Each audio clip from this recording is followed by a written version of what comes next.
आज चाहिँ यसले फेरि हाम्रो यसले चाहिँ विन्टरको लागि चाहिँ के भन्छ डल्ले खोर्सानी स्टोर गर्दैछ हो अलरेडी उयो के भन्छ म चाहिँ डल्ले लभर हो नि त मलाई चाहिँ खानु भन्दा चाहिँ बेसी हैन यो राख्नु मन पर्छ नि त सोको लागि मात्रै अनि यो चाहिँ कस्तो दामी भएको भयो है यो अनि यो पनि हो फर्स्टमा यसले 3 बट्टा चाहिँ हालिरहेको छ हो प्लास्टिकको भनेर अब जज गर्छ होला यसो खोप्टा त यस्तो हुन्छ नि त के भन्छ प्लास्टिककै भए पनि कन्टेनर चाहिँ एयर टाइट कन्टेनर छ भने चाहिँ केही फरक पर्दैन हो बिग्रिँदैन अन्त यो चाहिँ नो भिनेगर हैन नो ओइल ओन्ली सल्टमा हालेको कस्तो दामी भएको छ योपालि है नुन चाहिँ भुटेर हाल्नु पर्दो रहेछ राम्रो हुँदो रहेछ है हो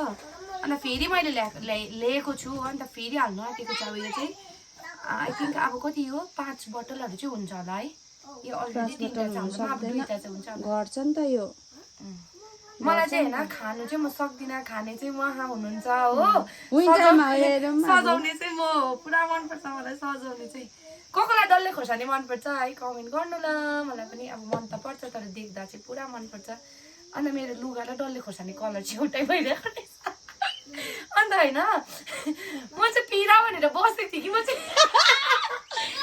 बेला चक्लेमा बसेर के छैन पिरा भनेर म त यस्तो बसेर चाहिँ लडिन बसेको भर्खर है बाई बाई भिडियो मन पर्यो भने लाइक शेयर कमेन्ट गरिदिनुहोस् ल भन्ने